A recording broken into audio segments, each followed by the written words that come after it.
এদে টাকলো শিলাদিত্য তোমারে কইতাছি, টাকলো শিলাদিত্য তোমারে কইতাছি। এক সময় ভাবছিলাম যে তোমারে স্যার বুল্লা ডাকমু বা শ্রদ্ধা করমু, সম্মান করু, কিন্তু সেই উপযুক্ত নাই, সম্মান পাওয়ার যোগ্যতা তোমার মধ্যে নাই। বুঝছো টাকলো শিলাদিত্য, বুঝছো? আসামিস কথা না কই এই ভাষা কেন কইতাছি জানো তুমি? তোমার পরম্পরা তো ওই ভাষারই, এই জন্য এই ভাষা দিয়ে কইতাছি। তুমি যে কইতাছ আজান দি সিয়রি সিয়রি মাতিব লাগে সুর ডকাইত বলক, মূর্খ শিলাদিত্য। তোমারে আর সার কোয়া সম্ভব না, কারণ তুমি সারর যোগ্য না। এর জন্য তো এমএলএ তুমি মানুষে বাইর করে দিছে। তোমার মানুষের সাপোর্ট কি করে না?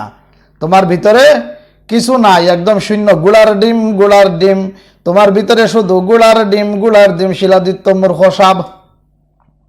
তোমারও কইতাছি একটা কথা আমার কাছ থেকে শিক্ষা রাখো, সুরে না সবাই রে সুর বলি ভাবে, জানো? ডাহাইতে সবরে ডাহাইত বলি ভাবে, আর ভালো মানুষ যারা সবাই রে ভালো মানুষ বলি ভাবে। তুমি যে বাংলাদেশি ছাড়া এজন্য কয়দিন হইলে চুল লম্বা করে রাখো, কয়দিন হইলে চুল টাকলু মানে লাও। এ টাকলু ছাড়া শিলাদিত্যরে কইতাছি, বুঝছো? বেশি পাক পাক পাক পাক পাক পাক করবা না। আগে নিজের বায়ুটাটা ঠিক করো, লেগেসিটাটা নিজের ঠিক করো। আর মুসলমানে যে আজান দে, এটা আল্লাহর হুকুম। তুমি কি মানুষ? তুমি কি ধর্মের প্রতি তোমার শ্রদ্ধা নাই? কোনো ধর্মের প্রতি তোমার ভক্তি নাই নাকি?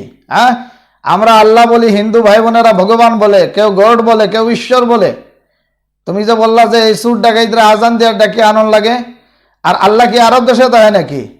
মূর্খামি কিছু ছাড়ো, মন্ডুর মধ্যে কিছু ঢুকাও, বুঝছো?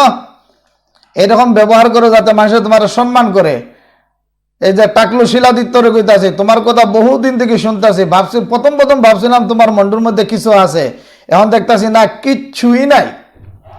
এই যে পাগলের কথা আর তোমার কথার মধ্যে কোনো পার্থক্য নাই। তোমার লাজ লাগা দরকার আছে, তোমার একটু শরম। তুমি ফেসটা মানুষের দেখাও কিবা? তোমার কমেন্টে মানুষ এত গালিগুরাজ করে, ছি ছি ছি ছি ছি ছি ছি ছি। তুমি নিজে অরিজিনাল একটা বাংলাদেশি, হ্যাঁ? আঙ্গর দেশ থাকতেছ সারা আর বেড়াগিরি দাও না। এটা হইলো তোমার নানার দেশ, এটা মামা, আমরা হইলাম মামারা, আমরা মামা, বুঝছো? আমরা অরিজিনাল ভারতীয়, আর তোমার পরম্পরা বাংলাদেশি। তুমি নিজেই একদিন তোমার বক্তব্য কইছো যে তোমার বাপদাদার জন্ম বাংলাদেশ। আঙ্গর বাপদাদার দেশ এটা, এটা শঙ্কর আজানোর দেশ, এটা আসামিয়া মানুষের দেশ, অহমিয়া মানুষের দেশ। তোমার লেহানে টাকলু খারাপ পাইলে পাও আর ভালো পাইলে পাও। তুমি শ্রদ্ধার উপযুক্ত না, তুমি সম্মান পাওয়ার যোগ্যতা রাখছো না। এর জন্য তোমার এই ভাষা দিয়ে কইতাছি, তোমার ভাষা। তুমি যেই ভাষা নিয়ে আইছিলা না, ওই ভাষা দিয়ে তোমার দিলাম, কারণ ওই ভাষায় তুমি মানে বুঝতে পারবা আমি কি কইছি। এর জন্য ভবিষ্যতে আজান নিয়া এবং আল্লাহ নিয়া এরকম পাগলামি আর মূর্খামি করবা না। তোমাকে মানুষে ঘৃণা করে, বুঝছো? এমন জীবন করহে গঠন, মরণে হাসিবে তুমি কাঁদিবে ভুবন। ও মূর্খ শিলাদিত্য, তোমার কইতাছি এমন কিছু ব্যবহার করো যাতে মানুষে তোমাকে নিয়ে আফসুস করে যে একটা ভালো মানুষ ছিল। মূর্খামি সাইরা দো, পাগলামি সাইরা দো, এখনো সময় আছে, ভালো হয়ে যাও সারা, বুঝছো?